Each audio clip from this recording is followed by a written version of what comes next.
May His Holiness the Dalai Lama live long. Let His Holiness the Dalai Lama return to Tibet, and His Eminence Kirti Rinpoche return to Tibet.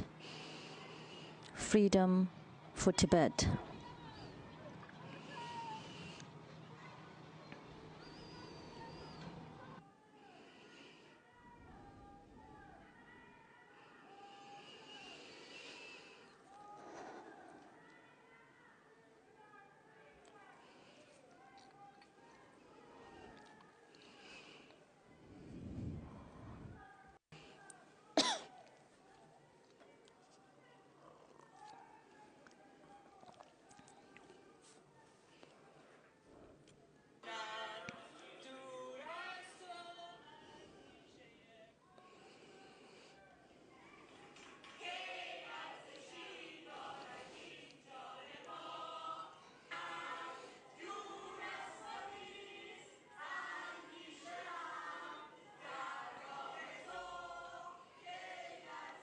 I'm going live.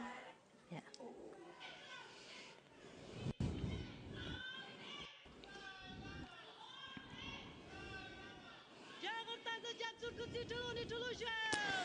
May His Holiness the Dalai Lama live long. Let His Holiness the Dalai Lama return to Tibet. Freedom for Tibet. Touch delay and greetings to everyone.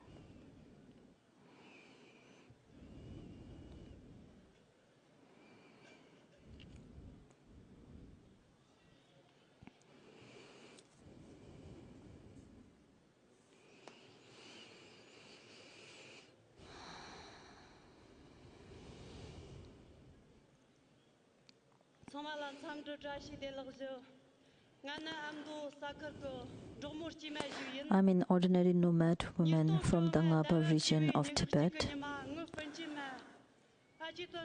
On 21st October 2015, my cousin sister Tenzin Doma and I staged a peaceful protest march. At that time, both of us were 15 years of age.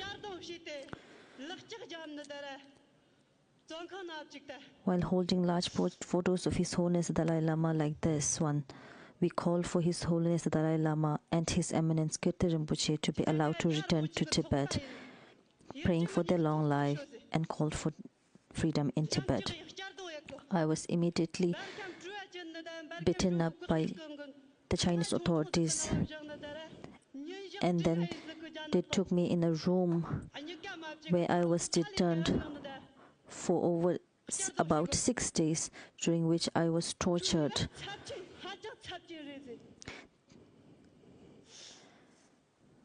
They subjected us to torture where they made us face heaters and turned the heaters at extremely high temperatures and then interrogated us. They asked which exiled organizations we were linked with. So in that small room, they tortured us, beat us for about 6 days and nights. I felt that if I was a meat, I would have been like an overcooked meat, and I would have been a melting butter in minutes.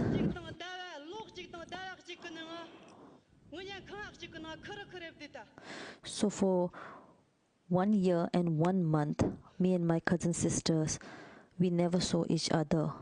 We were put in separate rooms and interrogated.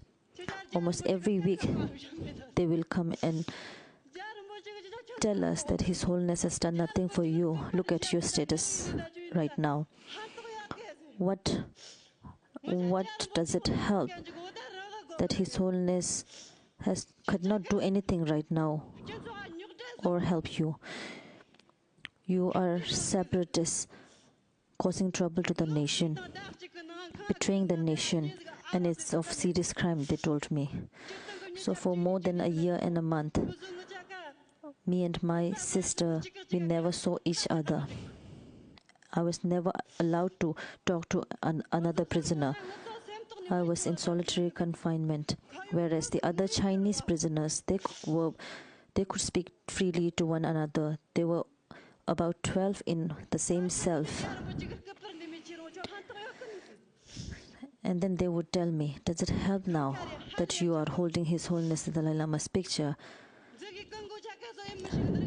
In the cold, freezing winter, we had very frail clothing that I really felt extremely cold. Like sometimes I couldn't feel my fingers because of the freezing cold. The food was never enough and it lacked nutrition and was extremely poor, despite the fact that I was made to work for hours and hours. I was taken to the Sichuan female prison for female prisoners, which is one of the biggest one in China, after I was sentenced.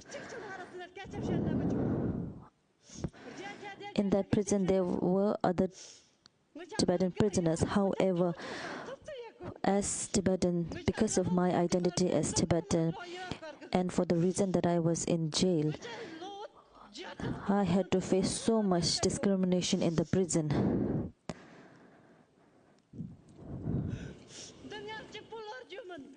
This is not just a story about me, but of thousands of Tibetans who have suffered and continue to suffer in jails of China under Chinese repressive policies.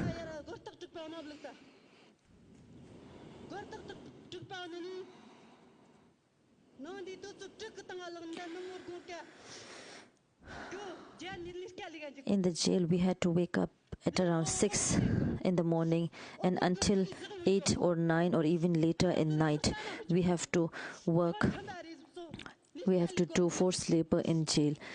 I was made to work to make very thin copper wire, and then would never let us even turn our heads to, on either side. We have to sit for hours and hours that I would feel my body, whole of my body in pain. And sometimes I would get injuries to my bottom because of too much sitting.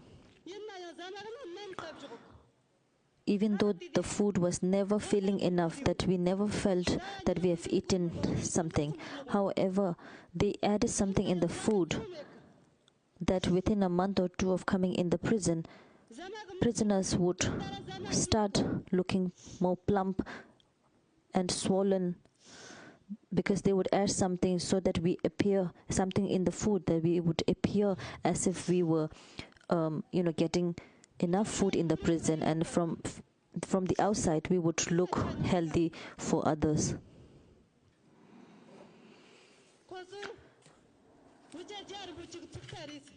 They called us His Holiness the Dalai Lama's people. They called us as the Dalai Lama's clique, and never allowed us, made sure that we would never cross our ways, even though we were in the same compound.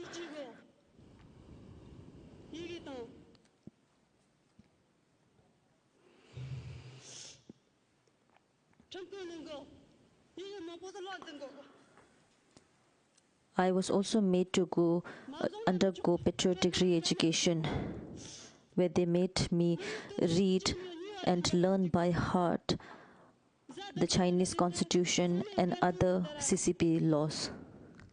They won't let me sleep because they said I have to learn this by heart.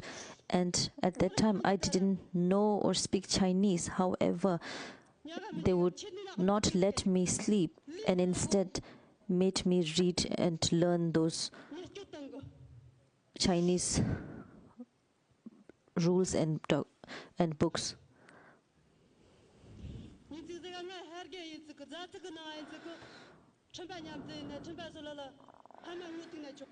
In the prison, for other prisoners, they allowed a visitation. I remember once when my father had to show his thumb in a pleading manner, kneel down and pleaded to the prison authorities to let my father see me. But for Tibetans, they never allowed family visitation hours. The Chinese prisoners could come during those visitation hours, almost like every month, and come and see their family members in jail. But because we were Tibetans, we were deprived of that right. So once, at that time when my father kneeled in front of the jail officers, and they let him see me, but only for a few minutes. It only lasted for 5 minutes. As soon as we started speaking on the phone and asked each other how we were doing, he asked me and I said I was fine, and I asked him how he was, and at that moment the jail officers snatched the phone away from us and said we cannot speak in Tibetan. But I told them that my father doesn't speak Chinese. However, they said we cannot meet further.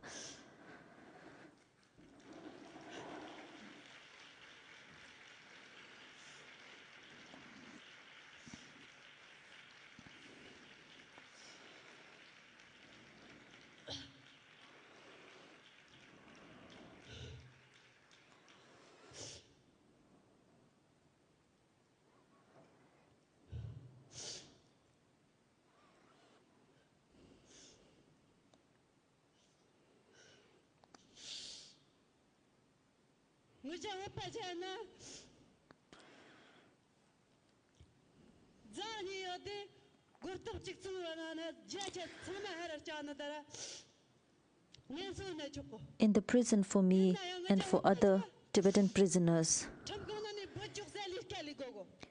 every once in 2 months, we would have a recreational event where we will be allowed to rest. However, because that was true for other prisoners. However, for Tibetan prisoners, even on those events and those days, we were made to work continuously.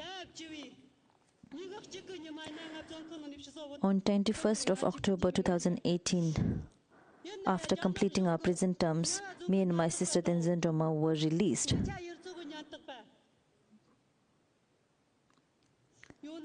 But they had called the Ngaba Chinese police and my village police officers to come to the prison to take me. So the Ngaba County Police and my village police, they took me to my village police station, where they detained me for 1 week, for 1 more week, because they said they wanted to make sure that I will not protest or do any such thing in the future. And when I said that I cannot say anything, they called my families, not just my families and my parents, but the heads of my villages, to the police station and made them sign documents saying they will be responsible if I stage any such protest in the future. So I had only 2 options, that either I had to die in Tibet under Chinese oppression, or I had to flee my homeland. Even though I was released, it was just my body that was out of prison, but I was being restricted in every way possible, whether it was meeting my friends, going to a nearby place, or tracing my phone calls. I was being surveillanced and watched 24 hours. And that is why in 2023, I decided to leave my country.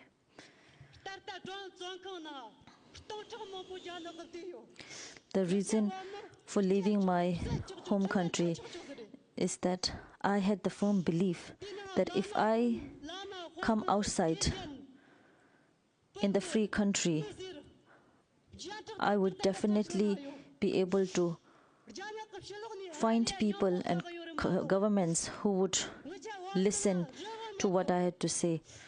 That we had no freedom in Tibet. We have no freedom of religion, of language. Freedom for Tibet is what I believe in and I call for. And that is why I come into exile.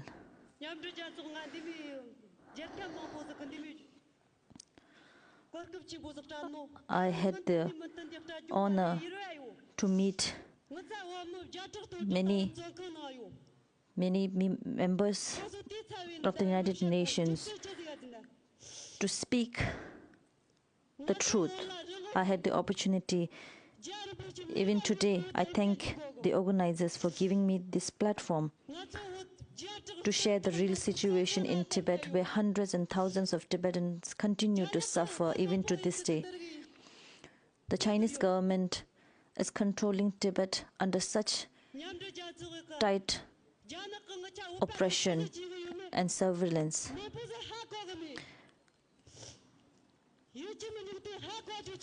So it is extremely important that we really see the real situation, the extremely dire situation that Tibetans are in Tibet.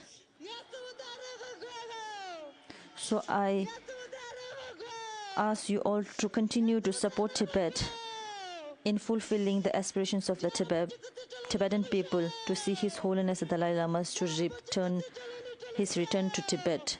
Long live His Holiness the Dalai Lama. Freedom for Tibet. Long live His Holiness the Dalai Lama.